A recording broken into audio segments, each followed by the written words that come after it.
Malaysia lockdown. Sejumlah warga Aceh memilih mudik. Banda Aceh. Warga Aceh yang berada di Malaysia ramai-ramai bergerak untuk pulang ke kampung halaman setelah negara itu melaksanakan lockdown mencegah penyebaran virus corona atau COVID-19. Sebagian dari mereka memilih pulang dengan jalur ilegal melalui laut dan tak sedikit dengan jalur pelabuhan resmi. Salah seorang warga Aceh, yang tak ingin namanya disebut mengaku dirinya pulang dari Malaysia pada Minggu, 29/3. Dia pulang ke Aceh melalui jalur laut dikarenakan semua penerbangan dari Malaysia ke Aceh sudah ditutup. Dia menyeberang Selat Malaka melalui Pelabuhan Pasir Gudang di Johor ke Pelabuhan Batam Center, di Batam, Kepulauan Riau.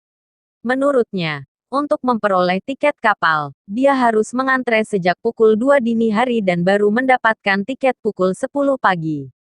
Ramai sekali antrean orang untuk membeli tiket kapal, kata dia kepada Aceh Kini, Senin, 30/3. Menurutnya, dalam sekali berlayar, kapal mengangkut sebanyak 100 penumpang. Dalam sehari, kapal dari Johor ke Batam itu hanya berlayar 4 kali. Dalam sehari berarti ada sekitar 400 orang dari Malaysia ke Indonesia, kata dia. Sebelum memasuki kapal, semua penumpang diperiksa suhu tubuh dan disemprot disinfektan. Hal serupa juga dilakukan ketika memasuki Pelabuhan Batam Center. Semua penumpang dicek kembali suhu tubuh. Menurut dia, setelah Malaysia menerapkan lockdown, banyak warga Aceh yang bergerak ke kampung halaman.